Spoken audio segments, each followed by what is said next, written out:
तो ये सीधी तस्वीरें आप देख रहे थे। दिल्ली में चल रहा एबीवीपी का जो राष्ट्रीय अधिवेशन था उसमें पहुंचे हैं गृह मंत्री अमित शाह। उन्होंने साफ तौर से इस बात का जिक्र किया कि कैसे देश के युवा अपने आप में एक ऐसी ताकत हैं जो देश को आगे बढ़ाने के लिए एक बड़ा योगदान देते रहें और आगे भी दे सकते हैं। अगले 25 वर्षों में देश को कैसे विकसित भारत की ओर आगे ले जाना है, उस संकल्प को पूरा करना है, इस बात का जिक्र किया। और अमित शाह ने इस बात को भी साफ तौर से रखा कि मोदी सरकार ने बीते लगभग एक दशक में योजनाओं का जो एक आधार तैयार किया है उससे देश को कैसे आगे ले जाने की महत्वपूर्ण जिम्मेदारी देश के युवाओं के पास में है।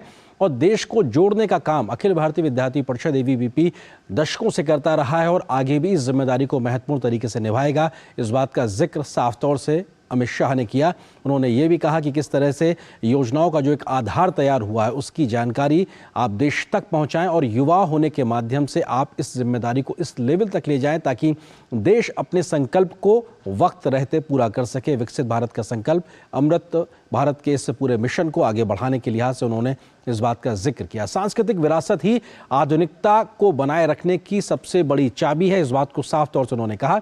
राम मंदिर के निर्माण का भी उन्होंने जिक्र किया और कहा कि आने वाली 22 जनवरी को राम मंदिर के निर्माण के समय आप पहुंचें और दर्शन करें। और पूरे देश को दशकों से इंतजार था, वो घड़ी अपने आप में पूरी होती नजर आ रही है। उन्होंने कहा कि कश्मीर हो चाहे नॉर्थ ईस्ट हो, सब जगह शांति स्थापित करके मोदी सरकार ने व्यवस्थाओं को पारदर्शी तरीके से आगे बढ़ाया है और आज शांति के साथ में ये तमाम राज्य भी, चाहे जम्मू कश्मीर हो या फिर नॉर्थ ईस्ट के राज्य हो, विकास की दिशा में तेज गति से आगे बढ़ते नजर आ रहे हैं। तो महत्वपूर्ण बात यही कि देश के लिए जान भले ही ना दे पाई हो लेकिन जीने के अधिकार के साथ में आगे बढ़ते रहें और देश को तरक्की के रास्ते पर आगे बढ़ाते रहें। खबरों का सिलसिला ये लगातार जारी रहेगा।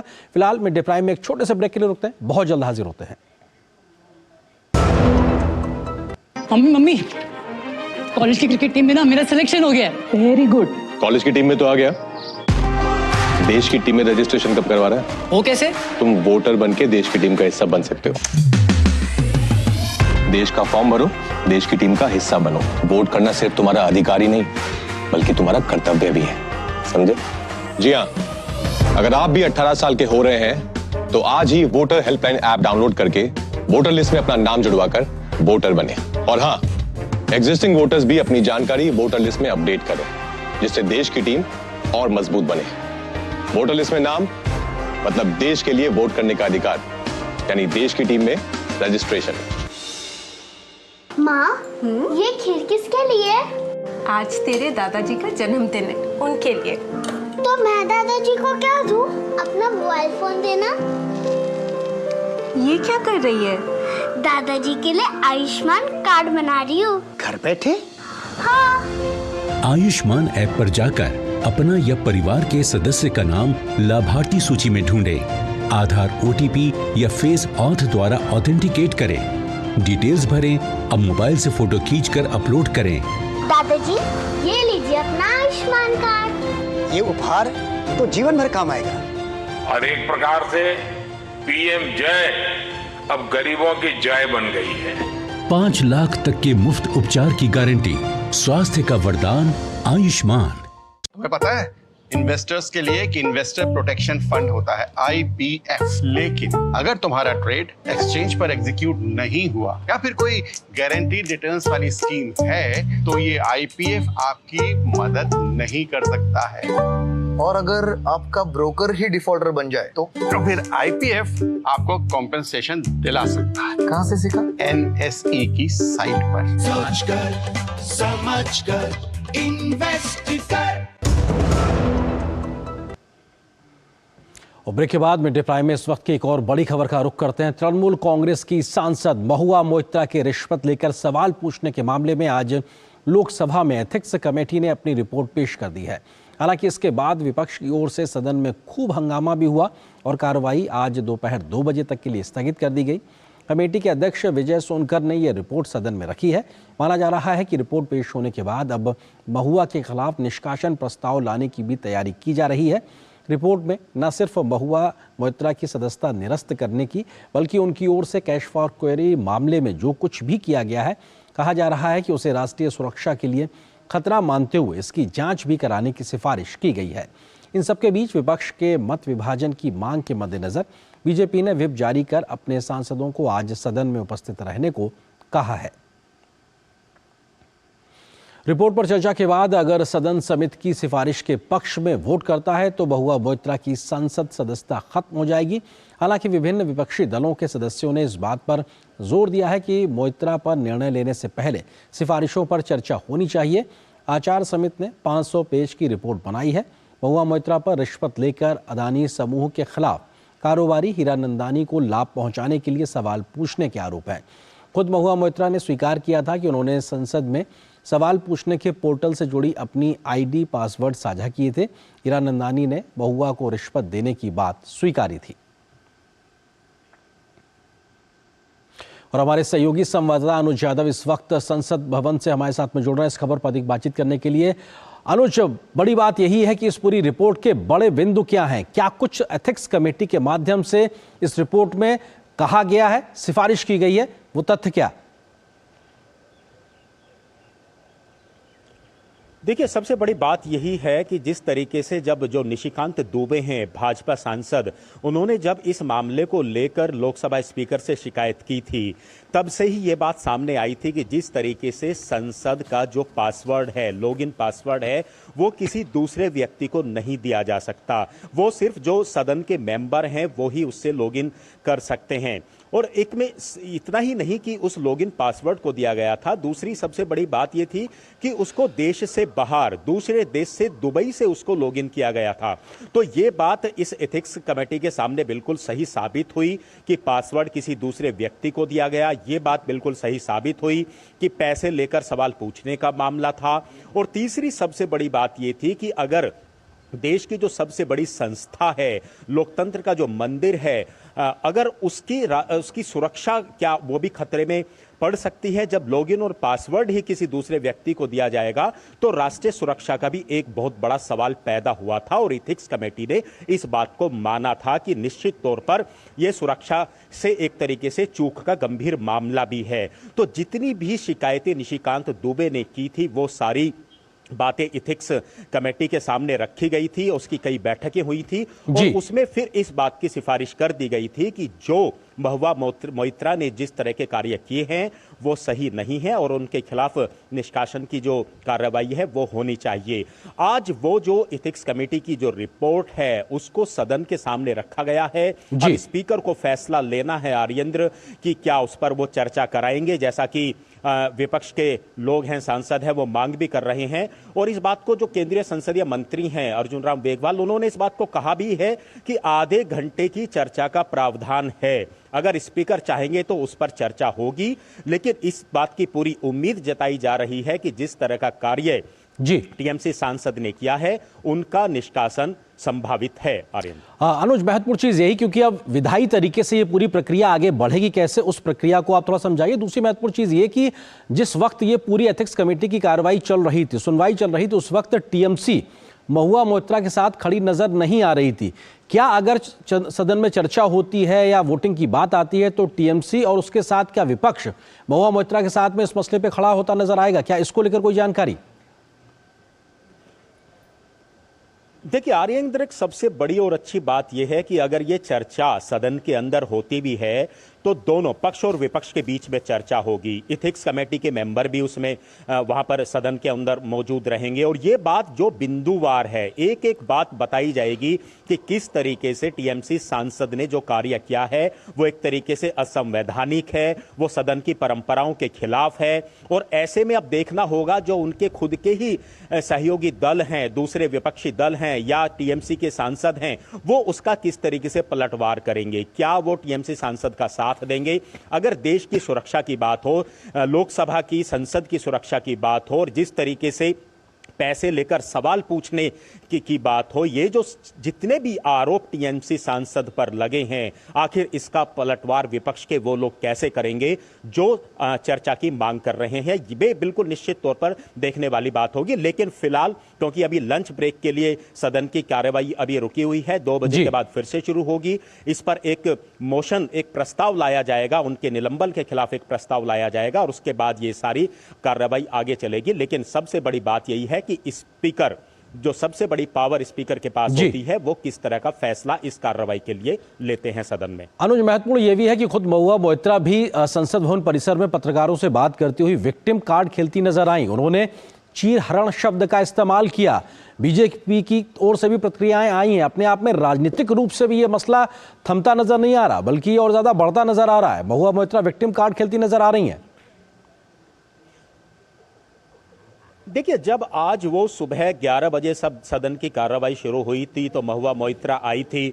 उनके चेहरे पर जो उन्होंने कार्य किए हैं या एथिक्स कमेटी ने जो रिपोर्ट सौंपी है उसको लेकर किसी भी तरह का उनके चेहरे पर कोई दुख का भाव नजर नहीं आया, बल्कि वो मुस्कुराती हुई आई थी और चीरहरण जैसे शब्द का उन्होंने उपयोग किया। कहा कि ये तो महाभारत का रण है, अब आगे देखेंगे। तो कोई पछतावा जैसी चीज उनके चेहरे पे नजर नहीं आ रही थी। लेकिन जब अगर आज उनके खिलाफ निलंबन की कार्रवाई होती है और जब वो संसद से बाहर निकलेंगी, उस समय उसके चेहरे पर क्या भाव होंगे, उनके चेहरे पर ये देखने वाली सारी बातें जरूर होंगी। लेकिन ये बात अभी तक बिल्कुल सही है कि जब किसी भी आरोप के ऊपर किसी जांच समिति बनाई जाती है, वो भी संसदीय जांच समिति बनाई जाती है, वो अपनी रिपोर्ट पेश करती है, तो वो कहीं ना कहीं एक गंभीर जो मामले होते हैं उसको लेकर, और वो भी सदन के अंदर वो रिपोर्ट रखी गई है, तो कम से कम इस तरह के जो मामले होते हैं उस पर अपने चेहरे के भावों को मुस्कुराते हुए दिखाना और ये सारी चीजें हैं, ये सवाल तो खड़ा करते हैं। लेकिन ये उनका मामला है,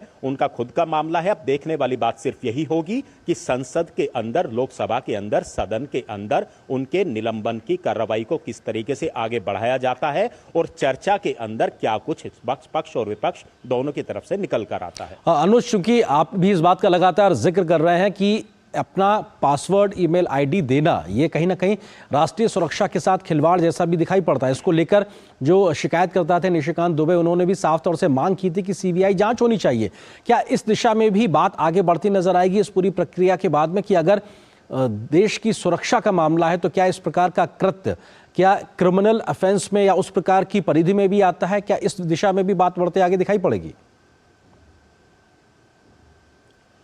देखिए, सबसे बड़ी बात यही है कि ये सिर्फ जो उन्होंने अपना लॉगिन और पासवर्ड किसी दूसरे व्यक्ति को दिया, पैसे लेकर सवाल पूछने का मामला हो, सिर्फ यहीं तक बात नहीं है। बात यहां तक भी है कि अगर देश की जो सबसे बड़ी संस्था है, संसद है, उसका लॉगिन आखिर दूसरे व्यक्ति को कैसे दिया जा सकता है, जबकि वो कोई ऐसा व्यक्ति नहीं है जो उनका रिश्तेदार हो, किसी ब्लड रिलेशन के अंदर आता हो, उनका सहायक हो, उनका पीए हो। इस तरह का भी मामला नहीं है, बल्कि एक व्यापारी को दे देना और उस ऐसे व्यापारी को दे देना जो दूसरे किसी व्यापारी के प्रति उनका द्वेष हो। ये सारे मामले आपराधिक मामले बनते हैं। ये सारी बात निश्चित तौर पर देखने वाली होगी। लेकिन राष्ट्रीय सुरक्षा की जहां तक बात है, ये एक गंभीर मुद्दा निशिकांत दुबे ने भी उठाया था। एथिक्स कमेटी ने भी इस बात को माना है कि यह बिल्कुल सुरक्षा से जुड़ा हुआ मुद्दा है। उनके खिलाफ आज के निलंबन की कार्रवाई के बाद जो सदन के अंदर होने की संभावना है, उसके बाद और किस तरीके से जांच आगे बढ़ती है, यह निश्चित तौर पर देखने वाली बात जरूर होगी। लेकिन गंभीर आरोप लगे हैं। एथिक्स कमेटी ने अपनी रिपोर्ट दे दी है और एथिक्स कमेटी जब अपनी रिपोर्ट देती है तो अब यह सदन को फैसला करना है कि आगे किस तरीके से उनके खिलाफ कार्रवाई होगी। और सबसे बड़ी बात अब स्पीकर के ऊपर यह आती है कि क्या वो आधे घंटे की चर्चा का समय देंगे, क्योंकि विपक्ष भी इस तरह की मांग कर रहा है। और जब चर्चा होगी तो सारी चीजें सामने आएंगी, वो बातें भी सामने आएंगी कि किस तरीके से उन्होंने ये गैर कानूनी कार्य किए हैं। और दूसरी सबसे बड़ी बात है कि जब पहले ही टीएमसी इस मामले को लेकर महुआ मोइत्रा का साथ देती हुई नजर नहीं आ रही थी टीएमसी, आज टीएमसी का रुख क्या होगा, कांग्रेस का क्या रुख होगा, दूसरे उन विपक्षी दलों का क्या रुख होगा जो चर्चा की मांग कर रहे हैं। जी अनुज, महत्वपूर्ण यही है कि तथ्यों के आधार पर यह साबित एक तरीके से साबित हो चुका है सीधे तौर पे कि आपने किस प्रकार से एक कंप्रोमाइज किया, लाभ लेकर संसद में सवाल पूछे, व्यापारिक हित किसी के साधने की कोशिश की। उसके बाद अगर निलंबन की प्रक्रिया आगे बढ़ती है तो क्या कांग्रेस जैसे दल इस प्रकार के तथ्य के साथ में खड़े होते नजर आना उनकी राजनीति को शोभा देगा कि अगर वो उन महुआ मोइत्रा का समर्थन करते नजर आते हैं, क्योंकि ये अपने आप में तथ्यात्मक तौर पर सिद्ध हो चुका है कि वो दोषी हैं इस सब चीजों के लिए, और उसके बाद भी अगर उनका समर्थन है तो ये राजनीतिक रूप से किस तरह से देखा जाए, इसको किस तरह से पढ़ा जाए इसको? देखिए, लोकतंत्र में और संवैधानिक व्यवस्था की अगर हम बात करें, जब किसी भी प्रतिनिधि को देश की सर्वोच्च संस्था में चुनकर जब वहां की जनता भेजती है तो उसके बहुत बड़े कहीं हम कह सकते हैं कि सपने होते हैं कि उनके इलाकों की, उनके इलाके से जुड़े हुए जो समस्याएं हैं वो देश की संसद के अंदर उठनी चाहिए। लेकिन जब कोई भी प्रतिनिधि, कोई भी सांसद अगर इस तरह के कार्य करता है तो निश्चित तौर पर वो ऐसे कार्य हैं जो लोकतंत्र को और लोकतंत्र के अंदर जो व्यवस्थाएं बनी हुई हैं उनको भी शर्मसार करता है किसी एक सांसद के द्वारा किए गए ऐसे कृत्य जो होते हैं। इससे पहले भी इस तरह के मामले आर्येंद्र सामने आए हैं जब इस तरह के आरोप लगे हैं कि सवाल लेकर पैसे लेकर सवाल पूछे गए हैं, उनके खिलाफ भी कार्रवाई पहले हुई है। लेकिन इस मामले को अगर हम टीएमसी के मामले को लेकर जिस तरीके से विपक्ष टीएमसी के सांसद के समर्थन में खड़ा हुआ है, चर्चा की मांग करता है, कहते हैं कि जो इथिक्स कमेटी की जो बैठकें होनी थी उसमें पूरी तरीके से चर्चा नहीं की गई, इस तरह के जो आरोप लगाए जा रहे हैं उस तरह के आरोप नहीं लगाए जाने चाहिए क्योंकि ये गंभीर मामला है। इथिक्स जो कमेटी बनी है उसने अपनी जांच की है, उसकी रिपोर्ट जो है वो सामने आई है, सदन में रखी जानी है और जो इथिक्स कमेटी के जो मेंबर होते हैं वो पक्ष और विपक्ष दोनों तरफ के आर्येंद्र होते हैं, वो किसी एक पक्ष के नहीं होते। और दूसरी सबसे बड़ी बात है वो खुद सांसद होते हैं, वो खुद चुने हुए प्रतिनिधि होते हैं। जब उनकी जांच में अगर महुआ मोइत्रा को दोषी ठहराया गया है तो ऐसे में कम से कम कांग्रेस जैसे बड़े विपक्षी दलों को इस बात को नजर में रखना चाहिए कि आखिर वो किसका और क्यों साथ दे रहे हैं। बिल्कुल, गलत के साथ खड़े दिखना चाहते हैं या सही के साथ में खड़े होने का हिम्मत दिखाते हैं, ये अपने आप में देखना बहुत दिलचस्प होगा अगर इस पर वोटिंग की बात आती है या फिर चर्चा की बात आती है। बहुत शुक्रिया अनुज, इस खबर पर विस्तार से हमारे साथ जुड़ने के लिए, विस्तार से इस खबर पर बातचीत करने के लिए बहुत शुक्रिया। और यहां पर एक छोटे से ब्रेक के लिए रुकते हैं। ये विशाल है ना, इसका सब प्रॉपर चलता है। कल उसके बैंक अकाउंट में 15,000 रुपए का फ्रॉड हुआ है, पता है? इसको तो कोई टेंशन ही नहीं होती है, देखना। टेंशन क्यों? मेरी कोई गलती नहीं थी। फिर भी फ्रॉड होने पर मैंने तुरंत बैंक को इन्फॉर्म कर दिया। आरबीआई कहता है अगर आपके अकाउंट से किसी ने धोखे से पैसे निकाले हैं तो बैंक को जल्द से जल्द इन्फॉर्म कीजिए। 3 दिन के अंदर इन्फॉर्म किया तो कोई नुकसान नहीं होगा, जितना लेट करोगे उतना ज्यादा नुकसान। और सुन, सब चलता नहीं है, प्रॉपर चलाना पड़ता है। आरबीआई कहता है जानकार बनिए, सतर्क रहिए। तुम्हें पता है इन्वेस्टर्स के लिए एक इन्वेस्टर प्रोटेक्शन फंड होता है IPF, लेकिन अगर तुम्हारा ट्रेड एक्सचेंज पर एग्जीक्यूट नहीं हुआ या फिर कोई गारंटीड रिटर्न्स वाली स्कीम है तो ये IPF आपकी मदद नहीं कर सकता है।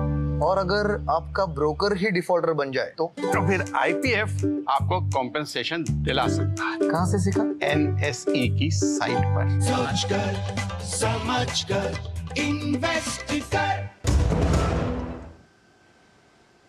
और ब्रेक के बाद मिड डे प्राइम में रुख करते कुछ और महत्वपूर्ण खबरों की ओर। राजस्थान, मध्य प्रदेश और छत्तीसगढ़ में बीजेपी की ओर से अब अगले 1-2 दिन में मुख्यमंत्री के नाम की घोषणा होने की संभावना दिख रही है। आज पार्टी ने तीनों राज्यों के लिए अपने ऑब्जर्वर्स यानी पर्यवेक्षक नियुक्त कर दिए हैं। राजस्थान के लिए राजनाथ सिंह, सरोज पांडे और विनोद तावड़े को पर्यवेक्षक बनाया गया है। छत्तीसगढ़ में वरिष्ठ नेता अर्जुन मुंडा, सर्बानंद सोनोवाल और पार्टी के महासचिव दुष्यंत कुमार गौतम को ऑब्जर्वर नियुक्त किया गया है। जबकि मध्य प्रदेश में बीजेपी ने बैठक से पहले आज 3 ऑब्जर्वर नियुक्त कर दिए हैं, जिसमें वरिष्ठ बीजेपी नेता मनोहर लाल खट्टर, डॉक्टर के लक्ष्मण और पार्टी की राष्ट्रीय सचिव आशा लाकड़ा शामिल हैं। ऐसा माना जा रहा है कि ये पर्यवेक्षक तीनों राज्यों में मुख्यमंत्री के चुनाव के लिए विधायकों से रायशुमारी कर सकते हैं। अब दिल्ली से अलग जयपुर, भोपाल और रायपुर में हलचल तेज होती दिखाई पड़ेगी। सभी ऑब्जर्वर्स विधायक दल की बैठक में मौजूद होंगे और पार्टी आलाकमान को उनके जरिए ये बताया जाएगा कि कौन सा नेता विधायकों की नज़र में मुख्यमंत्री के पद के लिए चुना गया है। और इस बड़ी खबर पर अधिक बातचीत करने के लिए हमारे सहयोगी संवाददाता शैलेंद्र मिश्र हमारे साथ में इस वक्त जुड़ रहे हैं। शैलेंद्र, अगर बात की जाए तो मुख्यमंत्री तीनों राज्यों में कौन होगा, उसके नाम पे सहमति या कहा जाए उसके बारे में जानकारी से पहले ऑब्जर्वर कौन होगा, इसको लेकर भी एक समय लगा, लेकिन अब जबकि नाम तय हो गए हैं तो इन ऑब्जर्वर्स को ही क्यों तय किया गया, इसको लेकर भी लगातार चर्चा हो रही है। यही नाम क्यों? ये देखिए, पहली बात तो है कि अक्सर ये देखने को मिलता है कि जो वरिष्ठ नेता है उनको ऑब्जर्वर के तौर पर भेजा जाता है। उसमें एक केंद्रीय मंत्री होता है और साथ ही साथ संगठन का कोई वरिष्ठ नेता। तो आप देखें, राजस्थान के ऑब्जर्वर के तौर पर वरिष्ठ नेता और केंद्रीय मंत्री राजनाथ सिंह को भेजा जा रहा है और साथ ही साथ विनोद तावड़े हैं जो इस वक्त महासचिव हैं, संगठन का काफ़ी काम देखते हैं। इसी तरह आप अगर दूसरे राज्य के ऑब्जर्वर को देखें तो 3-3 ऑब्जर्वर इन तीनों राज्यों में बनाए गए हैं। इसमें एक संगठन की तरफ से और एक केंद्रीय मंत्री। तो ये एक तरह से देखें, ये बीजेपी की परंपरा भी रही है कई बार कि संगठन से एक नेता और एक सरकार से नेता भेजा जाता है ऑब्जर्वर बनाकर। दूसरी बात यह है आर्येंद्र कि जब ऑब्जर्वर का चयन किया जाता है तब ये माना जाता है कि उससे पहले एक तरह से मोटे तौर पर राय ले ली जाती है, विचार विमर्श की प्रक्रिया तकरीबन उस पर एक बहुत बात हो जाती है। हमने देखा पिछले 3 दिनों में मंथन का दौर चला, काफ़ी बैठकें हुई शीर्ष नेताओं के साथ, कल मुलाकातों का दौर हमने कल देखा। तो अब विधायक दल की बैठक कब होगी वो तारीख भी जल्दी आने वाली है। कहा जा रहा है कि 10 तारीख को ही कम से कम मध्य प्रदेश में ये बैठक हो सकती है और वहाँ विधायकों की रायशुमारी के बाद औपचारिक तौर पर नाम का ऐलान विधायक दल के नेता का किया जा सकता है। हालांकि अभी आधिकारिक तौर पर तारीख का ऐलान नहीं हुआ है कि विधायक दल की बैठक कब होगी, लेकिन अब जो हमारे सूत्र बता रहे हैं कि तीनों राज्यों में कुछ नामों पर विचार कर लिया गया है। उसको लेकर एक बड़े नेताओं से, राज्य के दिग्गज नेताओं के साथ एक बातचीत की प्रक्रिया काफी हद तक आगे बढ़ गई है। उसी के बाद भारतीय जनता पार्टी ऑब्जर्वर के नाम का ऐलान करती है, क्योंकि उसके बाद अब जो अगली प्रक्रिया होती है कि संबंधित राज्य में विधायक दल की बैठक होती है, उसकी तारीख भी जल्दी आने वाली है। हो सकता है देर शाम तक उसकी आधिकारिक घोषणा हो जाए या फिर रविवार तक ये साफ हो जाए कि कब बैठक होगी, क्योंकि इसके बाद हम जानते हैं कि विधायक दल में एक रायशुमारी के बाद औपचारिक तौर पर विधायक दल के नेता का ऐलान किया जाता है। जो नाम चर्चा में है, हम सब जानते हैं कि कई कद्दावर जो नेता जो सांसद के तौर पर काम कर रहे थे, अभी तक केंद्रीय मंत्री थे, वो राज्य में उनको विधायकी का चुनाव लड़ाया गया था, विधायक बनकर आए। ऐसे 12 सांसद विधायक चुनकर आए, उन्होंने इस त्यागपत्र भी दिया सांसद के तौर पर। तो ऐसे में कहा जा रहा है कि उनमें से जो तमाम नाम है, दिग्गज नाम है, उनका भी नाम चर्चा में है। लेकिन अंतिम तौर पर कौन नाम आएगा साफ, ये आप इसको लेकर अभी भी एक उहापोह की स्थिति है, अटकलें की स्थिति है। कोई बहुत साफ तौर पर किसी एक व्यक्ति का नाम किसी राज्य के लिए उभर कर सामने नहीं आया। शैलेंद्र, कांग्रेस पार्टी जो है ना इस बात पे तंज भी कस रही है कि आखिर इतना वक्त क्यों लग रहा है, क्योंकि वो कह रहे साहब तेलंगाना में देखिए हमने तय करके शपथ भी ले ली है। इसको लेकर कोई दबाव नहीं महसूस कर रही बीजेपी? क्या इस बात को लेकर रिएक्शन है बीजेपी का? देखिए, बीजेपी ये कहती है कि वो परिवारवादी पार्टी नहीं है कि सब कुछ पहले से तय हो। और जब इन तीनों राज्यों में ये रणनीति बनाई गई कि सामूहिक नेतृत्व में कार्यकर्ताओं के ये संदेश दिया गया कि आप चुनाव मैदान में जाइए, मेहनत कीजिए, और जब जनता ने पक्ष में फैसला किया है तो ऐसे में सभी से विचार विमर्श के बाद जो सबसे उचित फैसला होगा वो किया जाएगा। पहले से कोई तय नहीं होता, परिवारवाद पार्टी नहीं है, लिहाजा संगठन में सबसे राय ली जाती है, विधायकों से राय ली जाती है, उसके बाद फैसला किया जाता है। और पार्टी को पता है कि कब तक विधानसभा का एक तरह से उनके पास समय है, अगली विधानसभा के गठन से पहले कब तक मुख्यमंत्री नया चुना जाना है। तो ये सब पार्टी को पता है कि इसके लिए समय था, लिहाजा चर्चा और विचार के बाद विधायक दल के नेता का चुनाव किया जाएगा। और उस प्रक्रिया के तहत आज तीनों राज्यों के ऑब्जर्वर की नियुक्ति की गई है। और अब आप ये मानिए कि ऑब्जर्वर की नियुक्ति के बाद बहुत टाइम नहीं लगता है, 2 या 3 दिनों में हम देखते हैं कि बैठक होती है विधायक दल की संबंधित राज्यों में। तो हम देखेंगे रविवार या सोमवार को आप कम से कम 1 या 2 प्रदेश में बैठक होगी और उसमें विधायक दल के नेता का चुनाव कर दिया जाएगा। बस लोगों की उत्सुकता इसी बात को लेकर है कि क्या फार्मूला बीजेपी सामने रखेगी और क्या डिप्टी सीएम का भी कोई फार्मूला आएगा, क्योंकि जब तक कुछ बात स्पष्ट तौर पर सामने ना आ जाए, हम जानते हैं कि कई बार मीडिया में जो अटकलें लगाई जाती है, जो नाम सबसे आगे चलता है और जब ऐलान होता है तब उससे इतर कोई नाम सामने आता है, तो निश्चित तौर पर इंतजार करना होगा। बिल्कुल, और आप जो बात कह रहे हैं शैलेंद्र, ये महत्वपूर्ण है क्योंकि बीजेपी के फैसले से कई बार एक सरप्राइज एलिमेंट भी देखने को मिलता है। तो क्या इन तीनों राज्यों में मुख्यमंत्री के चेहरे को लेकर भी एक कोई ऐसा सरप्राइज एलिमेंट होगा, ये देखना दिलचस्प होगा। फिलहाल शुक्रिया हमारे साथ जुड़ने के लिए, इस खबर पर विस्तार से बात करने के लिए। और यहाँ पर एक छोटे से ब्रेक के लिए रुकते हैं। अब क्या देख रहे हो पापा? तुम कहते हो ना कि स्टॉक मार्केट में बहुत सोच समझ कर इन्वेस्ट करना चाहिए, बस थोड़ा सा ज्ञान ले रहा हूँ। किससे? हर एक स्टॉक्स एक्सपर्ट है, मस्त एजुकेशनल वीडियोस बनाता है और अच्छी इन्वेस्टमेंट की टिप्स भी देता है। पापा इन वीडियोस पे ना जाएं, अपना रिसर्च खुद करें या सेबी रजिस्टर्ड इन्वेस्टमेंट एडवाइजर से संपर्क करें। एजुकेशन के नाम पर कुछ इन्फ्लुएंसर्स अक्सर इन्वेस्टर को मिसगाइड करते हैं, नुकसान आपका होगा। सोच कर समझ कर इन्वेस्ट कर। तेलंगाना के पूर्व मुख्यमंत्री के चंद्रशेखर राव बीती रात एर्रावल्ली स्थित अपने फार्म हाउस में फिसल कर गिर गए, जिसके बाद उन्हें अस्पताल में भर्ती कराया गया है। बाथरूम में गिरने की वजह से के चंद्रशेखर राव के कूल्हे में फ्रैक्चर हो गया है। आज उनकी सर्जरी की जाएगी। प्रधानमंत्री नरेंद्र मोदी ने के चंद्रशेखर राव के जल्द स्वस्थ होने की कामना की है। प्रधानमंत्री ने सोशल मीडिया प्लेटफॉर्म एक्स पर लिखा है कि ये जानकर दुख हुआ है कि तेलंगाना के पूर्व मुख्यमंत्री केसीआर गारू को चोट लगी है। मैं उनके शीघ्र स्वस्थ होने और अच्छे स्वास्थ्य की प्रार्थना करता हूं।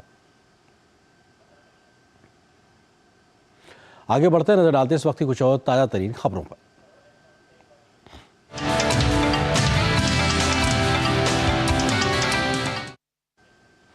प्रधानमंत्री नरेंद्र मोदी ने देहरादून में आयोजित इस साल के उत्तराखंड वैश्विक निवेशक शिखर सम्मेलन का उद्घाटन किया। उत्तराखंड को निवेश के एक नए केंद्र के रूप में स्थापित करने की दिशा में उत्तराखंड वैश्विक निवेशक सम्मेलन एक कदम है। 2 दिवसीय शिखर सम्मेलन को शांति से समृद्धि विषय पर आयोजित किया गया है। इस शिखर सम्मेलन में दुनिया भर से हजारों निवेशक और प्रतिनिधियों की भागीदारी है। प्रधानमंत्री ने स्थानीय उत्पादों को बढ़ावा देने के लिए उत्तराखंड सरकार द्वारा की गई पहल हाउस ऑफ हिमालय का शुभारंभ किया। प्रधानमंत्री मोदी ने कहा कि देश के लोग अब अस्थिरता नहीं चाहते। उन्होंने हाल के विधानसभा परिणामों का जिक्र किया और कहा कि जनता ने स्थिर सरकार के लिए वोट किया है। आकांक्षी भारत आज अस्थिरता नहीं चाहता, वो स्थिर सरकार चाहता है। हाल में हुए विधानसभा चुनाव में भी हमने ये देखा है और उत्तराखंड ने लोगों ने पहले ही करके दिखाया है। जनता ने स्थिर और मजबूत सरकारों के लिए जनादेश दिया। जनता ने गुड गवर्नेंस के लिए वोट दिया, गवर्नेंस के ट्रैक रिकॉर्ड के आधार पर वोट दिया है। आज भारत और भारतीयों को दुनिया जिस उम्मीद और सम्मान से देख रही है, हर भारतीय एक दायित्व के रूप में इसे ले रहा है। हर देशवासी को लगता है कि विकसित भारत का निर्माण उसकी अपनी जिम्मेदारी है। प्रधानमंत्री ने कहा कि उत्तराखंड पर्यटन का एक सशक्त ब्रांड बनकर उभरने वाला है। उन्होंने कहा कि सरकार देश भर में थीम आधारित पर्यटन का विकास कर रही है। पूरे देश में थीम बेस्ड टूरिज्म सर्किट तैयार कर रहे हैं। कोशिश ये है कि भारत के नेचर और हेरिटेज दोनों से ही दुनिया को परिचित कराया जाए। इस अभियान में उत्तराखंड टूरिज्म का एक सशक्त ब्रांड बनकर उभरने वाला है। यहां नेचर, कल्चर, हेरिटेज सब कुछ है। यहां योग, आयुर्वेद, तीर्थ, एडवेंचर स्पोर्ट्स, हर प्रकार की संभावनाएं हैं। प्रधानमंत्री ने लोगों से देश के बाहर जाकर शादी करने के बजाय यहीं पर इसका आयोजन करने का आह्वान भी किया। उन्होंने वेड इन इंडिया का भी मंत्र दिया। हमारे यहां माना जाता है, कहा जाता है, जो शादी होती है ना, वो जोड़े ईश्वर बनाता है, ईश्वर तय करता है जोड़ा। मैं समझ नहीं पा रहा हूं, जोड़े जब ईश्वर बना रहा है तो जोड़ा अपने जीवन की यात्रा उस ईश्वर के चरणों में आने के बजाय विदेश में जाकर के क्यों करता है?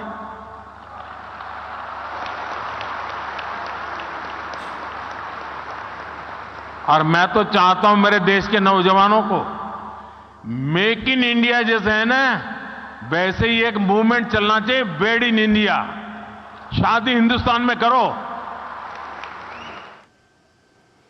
प्रधानमंत्री नरेंद्र मोदी आज नई दिल्ली में लाल किला में पहले भारतीय कला, वास्तुकला और डिजाइन द्विवार्षिक कार्यक्रम का उद्घाटन करेंगे। इस मौके पर प्रधानमंत्री लाल किले पर आत्मनिर्भर भारत डिजाइन केंद्र और विद्यार्थी समुन्नति कार्यक्रम का भी उद्घाटन करेंगे। पेश है हमारे संवाददाता गिरीश निशाना की यह खास रिपोर्ट। प्रधानमंत्री नरेंद्र मोदी शुक्रवार को राजधानी दिल्ली के लाल किला में आयोजित होने वाले पहले भारतीय वास्तुकला और डिजाइन द्विवर्षीय कार्यक्रम यानी IAADBA 2023 का शुभारंभ करेंगे। इस दौरान पीएम मोदी आत्मनिर्भर भारत सेंटर फॉर डिजाइन और छात्र द्विवर्षीय समुन्नति का भी उद्घाटन करेंगे। IAADBA का आयोजन देश में एक प्रमुख वैश्विक सांस्कृतिक पहल को विकसित करने और संस्थागत बनाने की प्रधानमंत्री की सोच के अनुरूप किया जा रहा है। माननीय प्रधानमंत्री जी का कल्चरल स्पेसेस के बारे में जो विजन कोलकाता से 2020 में प्राप्त हुआ था, उसको ध्यान में रखते हुए माननीय प्रधानमंत्री जी के कर कमलों द्वारा जो है लाल किला नई दिल्ली में जो है संस्कृति मंत्रालय के द्वारा हमारा पहला एडिशन जो है वो India art architecture and design बिनाले का लॉन्च होने जा रहा है। बैरिक्स हैं A2, A1 और B4, उनमें 7 प्रकार के थीम्ड पेविलियंस हैं जिनको 7 बहुत ही माननीय हमारे क्यूरेटर्स हैं उन्होंने इसमें स्थापित किया है।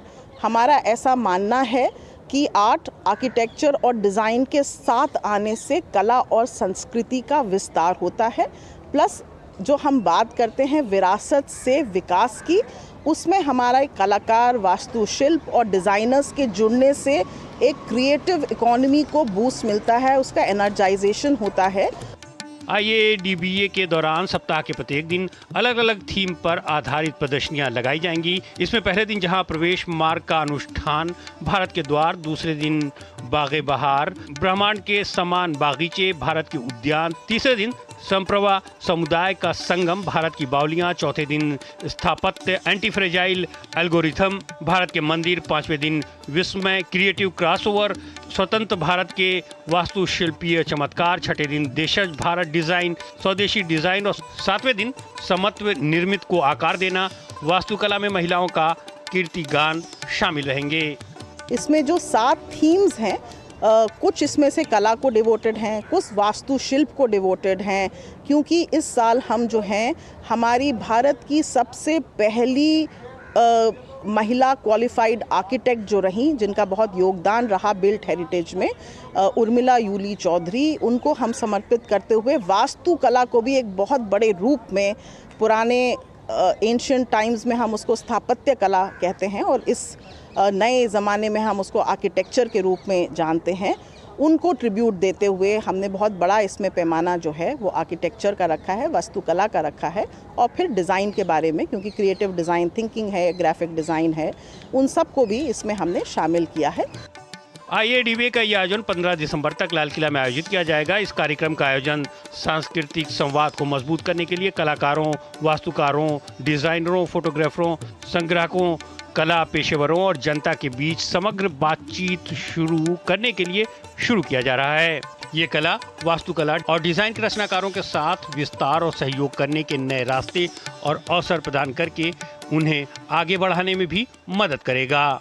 संस्कृति मंत्रालय द्वारा पहली बार इस तरह की अद्भुत प्रदर्शनी का आयोजन किया गया है। इस प्रदर्शनी को आम जनता 9 दिसंबर के बाद से देख सकती है, जो कि 31 मार्च 2024 तक चलेगी, यानी करीब आम जनता 115 दिनों तक इसका दीदार कर सकती है। इसमें भारतीय कला, वास्तुकला और एक से बढ़कर एक डिजाइन देखे जा सकते हैं। कैमरामैन मनमोहन सिंह के साथ Girish Nishana, DD news, Delhi. Ship on artificial intelligence शिखर सम्मेलन 2023 की शुरुआत होने जा रही है, जो 14 दिसंबर तक चलेगा। प्रधानमंत्री नरेंद्र मोदी ने शिखर सम्मेलन के लिए लोगों को आमंत्रित किया है। प्रधानमंत्री मोदी ने प्रमुख सोशल मीडिया प्लेटफॉर्म X और लिंक्डइन पर जारी संदेश में उम्मीद जताई है कि देशवासी इस मंच का हिस्सा बनना पसंद करेंगे। उन्होंने कहा कि यह विषय नवाचार की नहीं बल्कि मानव प्रयास की शक्ति का भी प्रतीक है। इस शक्ति के कल्पना को जीवंत कर दिया है।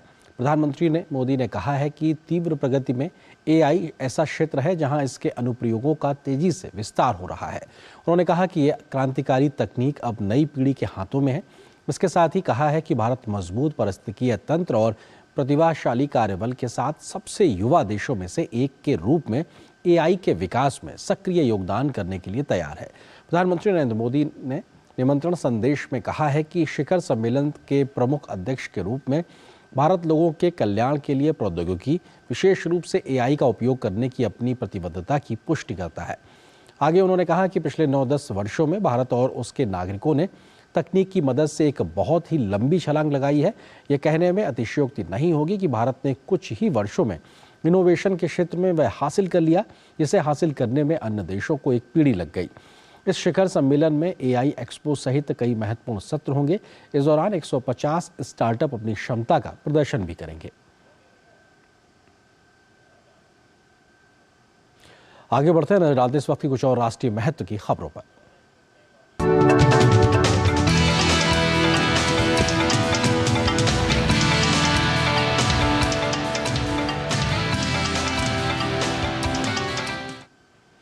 जम्मू कश्मीर से जुड़े 2 महत्वपूर्ण संशोधन विधेयक लोकसभा से पारित हो चुके हैं। जम्मू कश्मीर के लोगों का कहना है कि इसके कानून बनने से वहां के कई समुदायों को इंसाफ मिलेगा। लोग इन विधेयकों का दिल खोलकर स्वागत कर रहे हैं। बिल है कि हिस्टोरिक डिसीजन है। हमारे माननीय होम मिनिस्टर साहब ने जो कल बिल पास करवाया है, जो रेजोल्यूशन दिया है वहां पे, और सबसे बड़ी चीज इसमें सराहना की बात यह है कि जितने भी लोग वहां पर बैठे थे, जितने भी नुमाइंदे बैठे थे, किसी ने भी उसका अपोज नहीं किया। सब लोगों ने डिस्कस किया और बहुत ही अच्छा फ्रूटफुल डिस्कशन रहा, जिसपे कम से कम जो डिस्प्लेस्ड लोग हैं जम्मू कश्मीर के अंदर, जिनको जो 70 साल से, पिछले 70 साल से जस्टिस की उम्मीद कर रहे थे, उनको जस्टिस मिला। रिजर्वेशन अमेंडमेंट बिल, ये सरकार ने बहुत बड़ा फैसला किया है। ये जम्मू कश्मीर के हित में है, ये लोगों के हित में है। हमारी असेंबली बढ़ गई। इसका मतलब है कि जमीनी हकाइक जो जम्मू कश्मीर में है, जो आज तक हक नहीं दिया गया था, आज वो हक मिला है। और आम इंसान का, आम गरीब की तरक्की अब यकीनी है। मैं सरकार को, ये जो हमारे प्रधानमंत्री नरेंद्र भाई मोदी है, उसकी सरकार को, जम्मू कश्मीर की एडमिनिस्ट्रेशन को मुबारकबाद पेश करता हूं जम्मू कश्मीर के अवाम की तरफ से कि इस बिल का इंतजार बहुत सालों से था और आज इन्होंने ये बिल लागू करके, अमेंडमेंट करके, इनको हम ये मुबारकबादी के हकदार हैं और जम्मू कश्मीर को हकीकी तरक्की अब मिलने वाली और मिलेगी जरूर। इस तरह से लोकसभा में इन बिल्स को पास किया गया है, रिजर्वेशन बिल और अमेंडमेंट बिल, तो काफी अच्छा इनिशिएटिव है। मैं इनका वेलकम करता हूं जिस तरह से उन्होंने ये फैसला लिया है। इससे बहुत सारा फायदा मिलेगा हमें, क्योंकि यहाँ पे जम्मू कश्मीर में काफी बेरोजगारी थी, इससे काफी ज्यादा फायदा मिल सकता है। बात केरल से। केरल में स्नेह यात्रा पर बीजेपी के वरिष्ठ नेता प्रकाश जावड़ेकर के साथ डीडी न्यूज़ की खास बातचीत में उन्होंने बताया कि 3 लाख परिवारों से मुलाकात करने का लक्ष्य है। उन्होंने देश की एकता पर कहा कि इंडियन और वन, यानी सभी भारतीय एक हैं।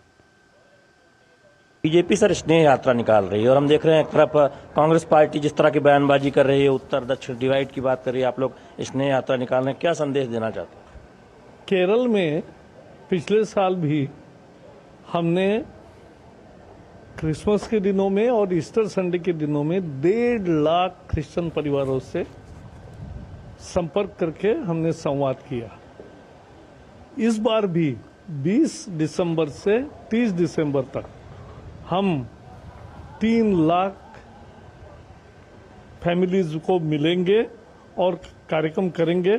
यह हमारी स्नेह यात्रा हमेशा ही चलेगी और बीजेपी, मोदी जी ने जो एक स्नेह यात्रा की कल्पना बताई, उसको हम आगे बढ़ा रहे हैं। क्या सर, क्या आप संदेश दे रहे हैं इसके जरिए? संदेश तो सारा, Indian are one, all Indians are one, there is no divide. और मोदी जी ने बताया 4 ही जाति, युवक, महिला, किसान, गरीब। तो यही है जातियां, लोग जातियों में डिवाइड नहीं करना है। साउथ नॉर्थ डिवाइड नहीं है, कुछ भी डिवाइड नहीं है, देश एक है। विपक्ष तो जिस तरह के बयान दे रहा है, आप लोग उन पर आरोप लगा रहे हैं कि वो डिवाइड करना चाहते हैं। हम नहीं डिवाइड कर रहे, वो डिवाइड कर रहे हैं। बहुत बहुत धन्यवाद प्रकाश जावड़ेकर। उनका कहना है कि स्नेह यात्रा से एक संदेश देना चाहती है बीजेपी कि कोई डिवाइड नहीं है, पूरा देश एक है, उत्तर भारत, दक्षिण भारत सब मिलकर आगे बढ़ते हैं। और मोदी जी ये कहते हैं कि सिर्फ 4 जाति है, गरीब, युवा, किसान और महिला, और उनके उत्थान के लिए काम करना है। कैमरामैन लोकनाथ के साथ शैलेंद्र मिश्र, डीडी न्यूज, दिल्ली।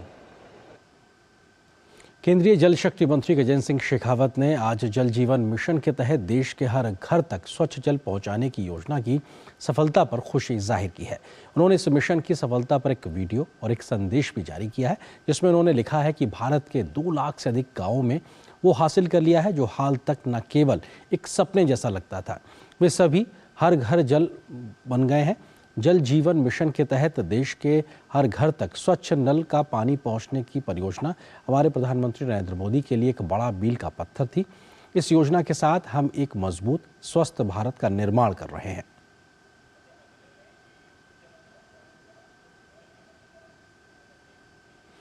रेल मंत्री अश्विनी वैष्णव ने अहमदाबाद में Sabarmati multi modal transport hub में निर्मित भारत की पहली बुलेट ट्रेन टर्मिनल के वीडियो सोशल मीडिया पर साझा किया है। Mumbai Ahmedabad high speed rail corridor पर काफ़ी तेजी से काम चल रहा है। भारत की पहली बुलेट ट्रेन अगस्त 2026 में चलने का अनुमान है। रेल मंत्री अश्विनी वैष्णव द्वारा शेयर किए गए वीडियो में देश के सांस्कृतिक विरासत के साथ साथ आधुनिक वास्तुकला की झलक दिखाई गई है।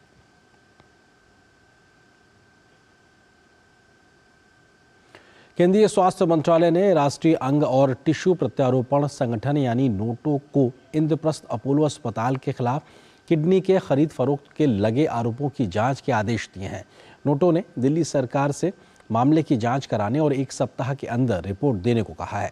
दोषी मिलने पर मानव अंग और टिश्यू प्रत्यारोपण अधिनियम 1994 के प्रावधानों के अनुसार कार्रवाई करने की बात कही गई है।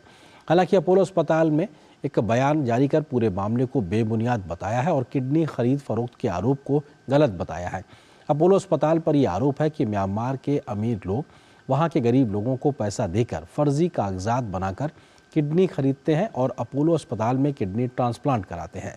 इस पूरे मामले की जांच जारी है। भारत में जो कानून है उसके मुताबिक किसी अनजान व्यक्ति से कोई ऑर्गन नहीं ले सकता है।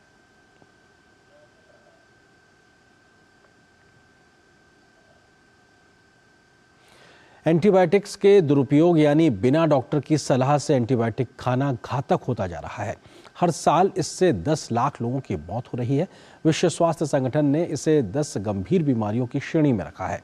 जानकारों का कहना है कि अगर समय रहते इस पर नहीं सचेत रहा गया तो ये एक बड़ी महामारी का रूप ले लेगा।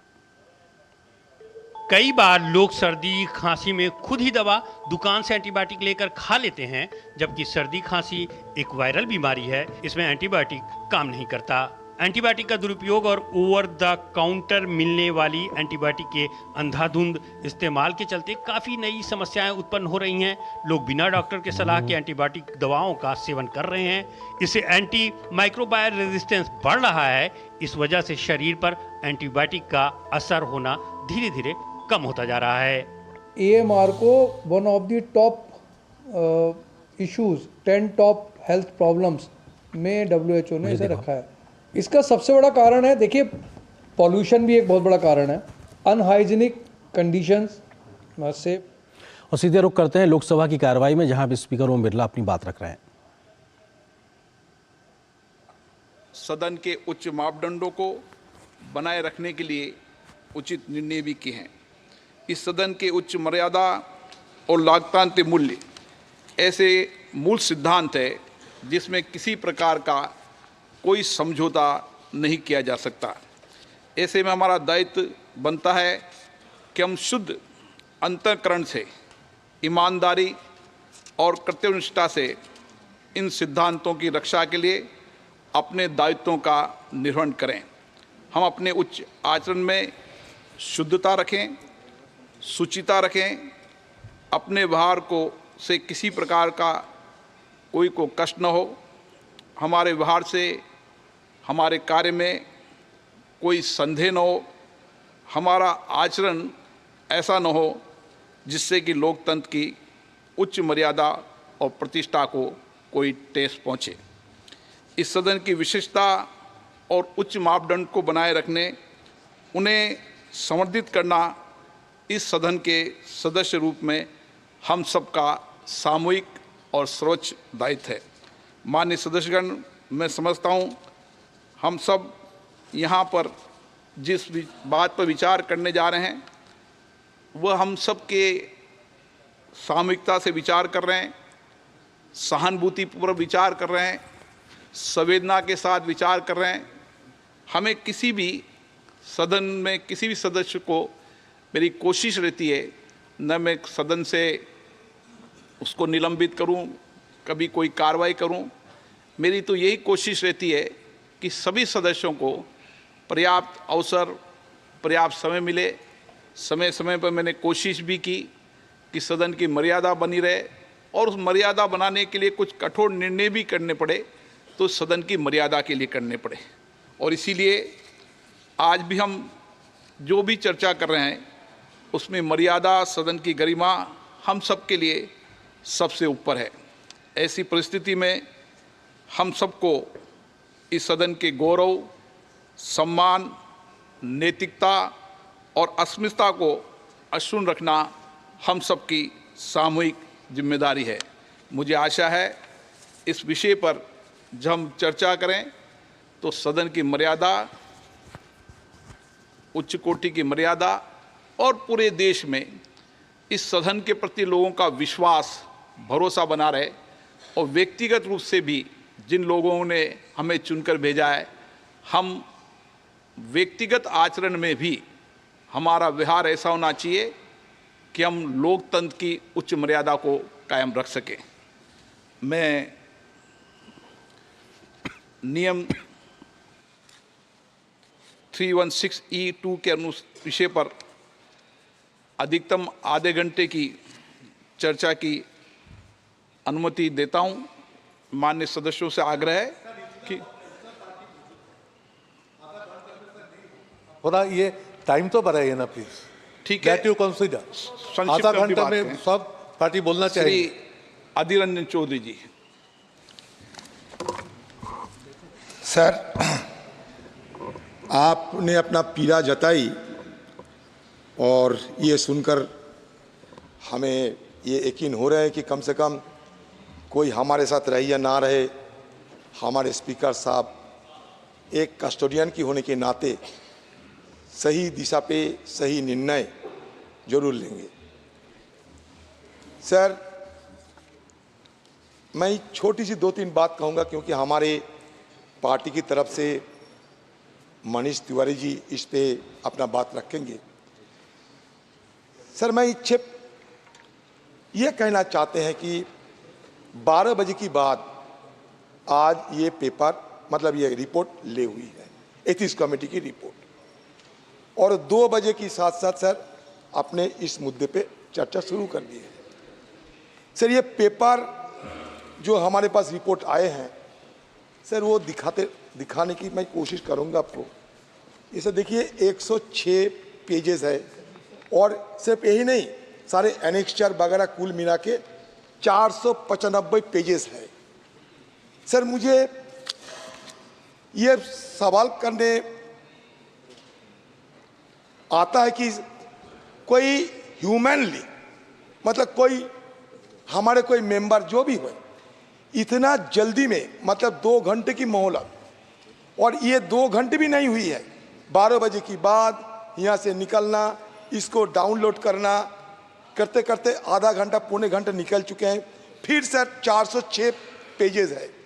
तो आप ये कहिए कि कोई मनुष्यों की इतना क्षमता है कि इतना जल्दबाजी में सारे पेपर पढ़ ले और उसके अंदर कोई गलतियां है, कोई उस बारीकी से जानकारी लेने में वो कोई कामयाब हो सकते हैं। अब बताइए, ये भाई सब एक कॉमन सेंस पे आधार पर मैं ये पूछना चाहते हैं।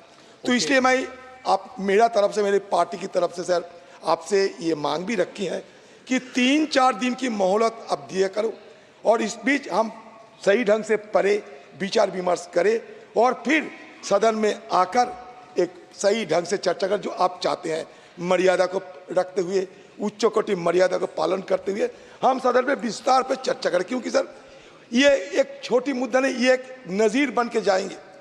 ये नया सदन एक नज़ीर बनाने जा रहे हैं। इसमें सर ये नज़ीर में कोई खामियां ना रहे।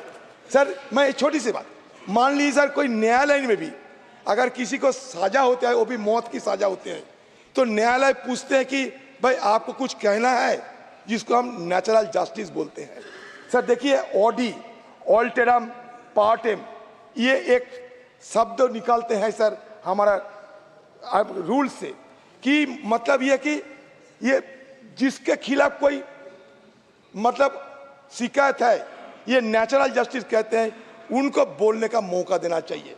जैसे कि महुआ मत को नाम लिए गए, जिक्र किए गए, उनके खिलाफ शिकायतें हैं, तो उनको तो कम से कम बोलने का मौका देना चाहिए। नहीं, आप खुद बताइए सर, मैं आपकी विचार पर ये छोड़ रहे हैं।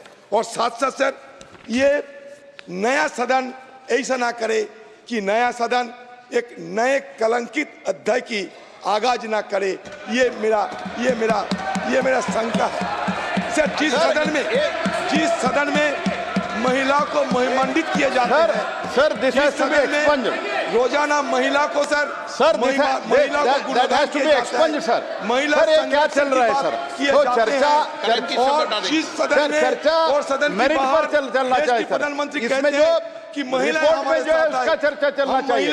और जब 2005 में 10 लोगों को निष्कासित किया गया था, उसी दिन रिपोर्ट दिया गया था और उस टाइम भी 10 लोगों को इधर अपने बात रखने का मौका नहीं दिया गया था। ये रिकॉर्ड पे है। आज जहां तक मैं जानता हूं, उस माननीय सोमनाथ चटर्जी ने उसके ऊपर रूलिंग दिया गया था। ये क्या बात करे, और कलंकित वगैरह जो हुआ है, सारे देश इतना बड़ा वाइब्रेंट डेमोक्रेसी, इतना बड़ा दुनिया के सबसे बड़ा डेमोक्रेसी, अभी हमारे पूरा डेमोक्रेसी का जो एक कलंक है, वो कलंक के बारे में वो बात करो। सुनने का हिम्मत नहीं है, क्या करें?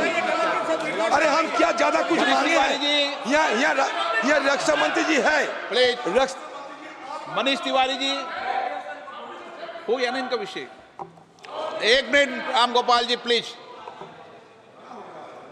अध्यक्ष जी,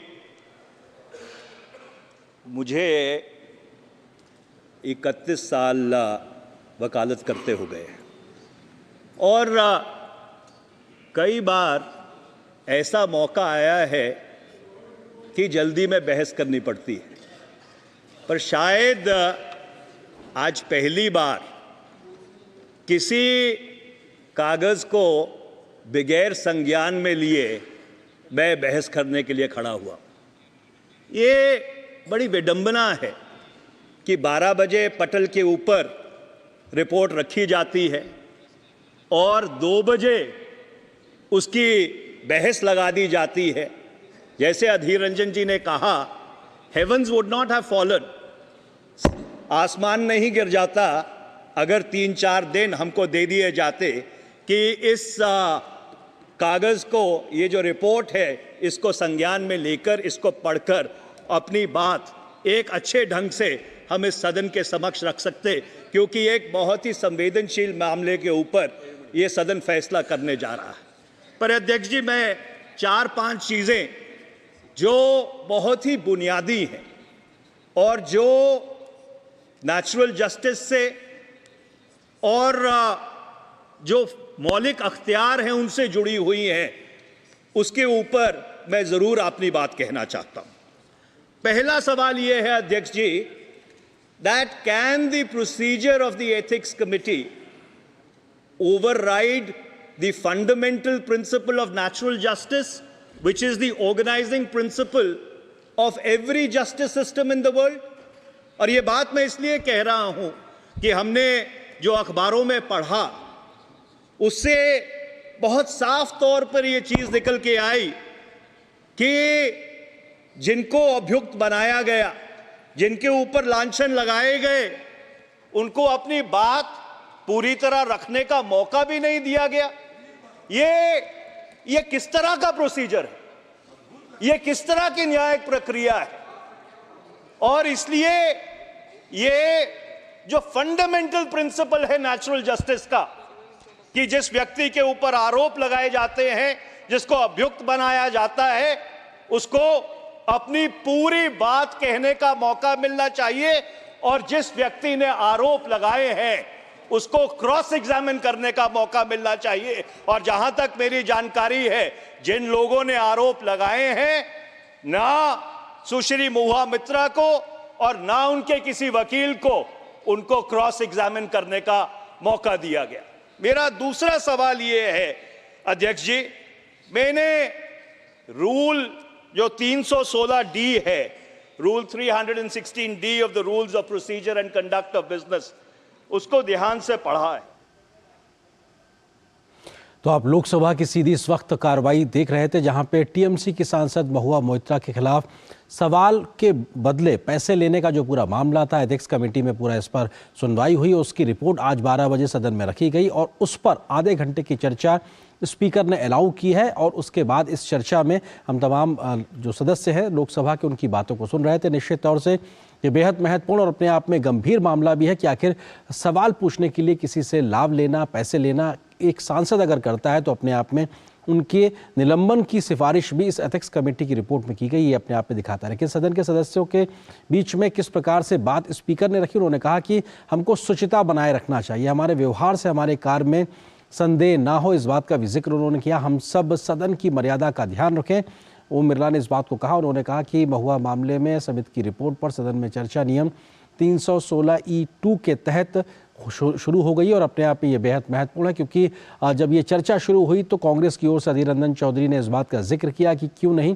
इस पर हमको तैयारी करने के लिए समय दिया गया। तो संसदीय कार्य मंत्री प्रहलाद जोशी ने इस बात का जिक्र किया कि कैसे पूर्व के समय में तमाम नियमों के तहत ऐसी कार्रवाई होती रही, लेकिन चर्चा नहीं हुई है, लेकिन मौजूदा समय में चर्चा हो रही है और तमाम प्रकार की बातों को रखा जा रहा है। ये मामला इस लिहाज से भी बेहद महत्वपूर्ण हो जाता है क्योंकि एथिक्स कमेटी की पूरी सुनवाई हुई, उसके बाद में तथ्यों के आधार पर ये पूरी बात निकल के आई कि किस तरीके से इस दिशा में जो पूरी बात सुनवाई हुई है उसमें टीएमसी की सांसद महुआ मोइत्रा दोषी पाई गई हैं, उनके निलंबन की सिफारिश की बात सामने निकल के आई है और इस पर इस वक्त एथिक्स कमेटी की जो चर्चा थी, उस पर जो पूरी बहस थी, उस पर कहीं ना कहीं सुनवाई हो रही है। उस वक्त की एक और बड़ी खबर वो अपने आप में बेहद महत्वपूर्ण, क्योंकि झारखंड से कांग्रेस के ठिकानों पर छापेमारी हुई है और आयकर विभाग के ये छापे हुए हैं, जिस पर प्रधानमंत्री का बयान भी आया है। ट्वीट के माध्यम से उन्होंने इस बात का जिक्र किया है। उन्होंने कहा है कि जो जनता के पैसे को लूटा गया है उसकी पाई पाई लौटानी पड़ेगी,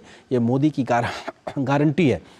तो ये अपने आप में बेहद महत्वपूर्ण, क्योंकि झारखंड में आयकर विभाग के माध्यम से छापेमारी हुई है और ये कांग्रेस के ठिकानों पर छापेमारी हुई है और उस छापेमारी के बाद प्रधानमंत्री का ट्वीट आता है जो वो कहते हैं कि जनता की जो गाढ़ी कमाई का पैसा लूटा गया है उसकी पाई पाई लौटानी होगी, ये मोदी की गारंटी है। तो निश्चित तौर से अपने आप में बेहद महत्वपूर्ण और इस वक्त की बड़ी खबर कि झारखंड में आयकर विभाग की छापेमारी हुई है और इस छापेमारी के लिहाज से अगर बात की जाए तो प्रधानमंत्री का ट्वीट आता है, वो कहते हैं कि जनता के पैसे को लूटने के एक तरीके से जिन लोगों ने लूटा है उसकी उनसे वापसी की जाएगी और ये कहीं ना कहीं मोदी की गारंटी है, क्योंकि लगातार इस बात को लेकर प्रधानमंत्री मोदी तमाम सार्वजनिक मंच पर कहते रहे हैं कि कैसे भ्रष्टाचार के प्रति जीरो टॉलरेंस रखा जाएगा, जिन्होंने जनता की गाढ़ी कमाई का पैसा लूटा है उनको वो वापस करना होगा। इस प्रकार की व्यवस्थाओं को सख्त किया जाएगा और शायद उसी सख्ती और पारदर्शिता के तहत जो कार्रवाई हो रही है उसका ही नतीजा है कि अब देश भर में जहां कहीं पर भी भ्रष्टाचार के मामले नजर आते हैं वहां पर सख्ती के साथ कार्रवाई की जाती है और तथ्यों के आधार पर पारदर्शिता के तरीके से जो कुछ भी तथ्य सामने निकल के आते हैं दोषियों के खिलाफ पूरी तरीके से सख्त कार्रवाई दिखाई पड़ती है। तो और ताज़ा मामला इस वक्त झारखंड में आयकर विभाग के माध्यम से की जा रही छापेमारी को लेकर है और ये अपने आप में बेहद महत्वपूर्ण। प्रधानमंत्री ने भी कहा है कि जनता के पैसे को लूटने नहीं देंगे। लाल किले की प्राचीर से भी प्रधानमंत्री ने जब अभी 15 अगस्त को संबोधित किया तो उन्होंने कहा था कि भ्रष्टाचार के खिलाफ, परिवारवाद के खिलाफ ये एक तरीके से निर्णायक लड़ाई होने वाली और इसी प्रकार की कार्रवाई के माध्यम से हम लगातार देश के तमाम राज्यों में अलग अलग जगहों पर इस बात को हम देख रहे हैं कि कैसे भ्रष्टाचार के किसी भी मामले पर कोई भी एक समझौता परक स्थिति नहीं है, बल्कि सख्त से सख्त कार्रवाई देखने को मिल रही है। आयकर विभाग के छापे पर प्रधानमंत्री का बयान है। ट्वीट के माध्यम से उन्होंने कहा कि आयकर विभाग के माध्यम से जो ये रेड हुई है उस पर प्रधानमंत्री का रिएक्शन कह सकते हैं। उन्होंने कहा कि जनता से जो लूटा है उसकी पाई पाई लौटानी पड़ेगी। ये अपने आप में बेहद महत्वपूर्ण और सख्त बयान कहा जा सकता है कि जिन लोगों ने ये पैसा लूटा और कांग्रेस सांसद धीरज साहू के 10 ठिकानों पर झारखंड में छापेमारी हुई है और कांग्रेस सांसद के 10 ठिकानों पर छापेमारी के मायने हैं कि कहीं ना कहीं कांग्रेस अपने आप में बैकफुट पर है और घिरती नजर आ रही है कि एक भ्रष्टाचार के मामले में किस तरीके से एक कार्रवाई होती दिखाई पड़ रही है और इस पूरी कार्रवाई में क्या कुछ निकला है, क्या कुछ तथ्य हैं, आयकर विभाग के माध्यम से जब जानकारी मिलेगी उसको भी हम आपके साथ साझा करेंगे। लेकिन फिलहाल 10 ठिकानों पर इस छापेमारी के बाद प्रधानमंत्री का ट्वीट आता है। वो साफ तौर से कहते हैं कि जो जनता की कमाई लूटी गई है वो पाई पाई लौटानी पड़ेगी और ये लगातार मोदी सरकार का जीरो टॉलरेंस भ्रष्टाचार के खिलाफ है। इस दिशा में एक बड़े कदम के तौर पर देखा जा सकता है। लगातार भ्रष्टाचार पर नकेल कसने के लिए देश भर में कार्रवाई होती है। ताज़ा मामला झारखंड से, जहां पे कांग्रेस के सांसद के घर पर या 10 जगहों पर छापेमारी हुई है और जनता से जो पैसा लूटा है वो लौटाना होगा। इस बात को सीधी तरीके से प्रधानमंत्री कह रहे हैं। हमारे सहयोगी संवाददाता दिवाकर इस वक्त रांची से हमारे साथ जुड़ रहे हैं। दिवाकर, क्या ये पूरा मामला है, किस किस जगहों पर ये छापेमारी हुई, थोड़ा सा विस्तार से बताइए और किस मामले को लेकर? देखिए, इनकम टैक्स डिपार्टमेंट की ओर से जो है वो छापेमारी की गई थी और ये पिछले 2 दिनों से, आज तीसरा दिन है, 2 दिन से पहले से यहाँ से छापेमारी चल रही है। धीरज साहू जो कांग्रेस से राज्यसभा के सांसद हैं और उनके जो उड़ीसा है, झारखंड है और साथ ही साथ लोहरदगा, जो इनका एक आवास लोहरदगा में है, वहां पर इन 3 शहरों में छापेमारी की गई है। आयकर विभाग की जो टीम है वो पहुंची थी, बेसिकली इनकम टैक्स से जुड़ा हुआ मामला था, उसको खंगालने के लिए वहां पर पहुंची थी और उसके बाद जब वहां पर अलमारियां खुलनी शुरू हुई तो उसमें सिर्फ नोटों की गड्डियां ही नजर आ रही थी। अभी तक जो अंदाजा बताया जा रहा है कि देश में कानूनी तरीके से जो जब्ती हुई है उसमें ये सबसे बड़ी नकदी होने का अनुमान इसे बताया जा रहा है। तो आप समझ सकते हैं कि कितना बड़ा है। हालांकि अभी कहा जा रहा है कि जो पैसे मिले हैं उसको गिनती करने में 2-3 दिनों का वक्त लग सकता है। मशीन कल मंगाई गई थी और उसके बाद अभी जो जानकारी सूत्रों से मुझे मिल रही है कि करीब जो मशीनों से ज्यादा गिनती जो हुई है वो करीब 30-40 करोड़ रुपए से ज्यादा की गिनती हो चुकी है और ऐसी संभावना व्यक्त की जा रही है कोई ये आंकड़ा, क्योंकि जितना ये कहा जा रहा है कि करीब 30 से 40 अलमारियां हैं जिसमें ये नोट और 2000 के नोट हैं और दूसरे नोट हैं, इस तरीके से भरे हुए नोट वहां पर मिले हैं। तो आप अंदाजा लगा सकते हैं कि कितना बड़ा रकम हो सकता है और लगातार ये कहा भी जा रहा है कि ये आंकड़ा 200 करोड़ से भी ज्यादा का हो सकता है। जी हाँ दिवाकर, यही महत्वपूर्ण है कि 200 करोड़ रुपए एक व्यक्ति के पास में इतनी बड़ी संख्या में नकदी मिलना, ये दिखाता है किस प्रकार से ये जमा की गई होगी। निश्चित तौर से सीधे तरीके से या कहा जाए जो सही तरीके होते हैं पैसा अर्जित करने के, वो नहीं होता है। 200 करोड़ रुपए ये बहुत बड़ी बड़ी योजनाओं के बजट से भी ज्यादा कहीं दिखाई पड़ता है। इतनी बड़ी रकम निश्चित तौर से बड़े भ्रष्टाचार की ओर इशारा करती है, लेकिन क्या ये महज साहू तक ही, कांग्रेस के सांसद साहू तक ही सीमित है या इसके तार कहीं और जाते दिखाई पड़ रहे हैं? कुछ जानकारी सूत्रों के हवाले से।